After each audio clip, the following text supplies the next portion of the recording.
من اگر نیمه شبیم است، غم عشق تو را گفتم چه؟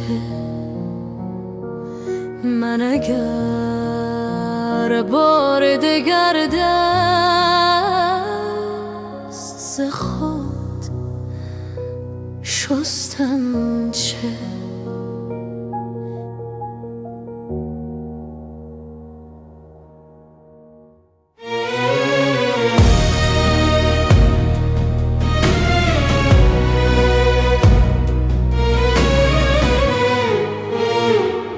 Eğer bir gece yarısı sarhoşken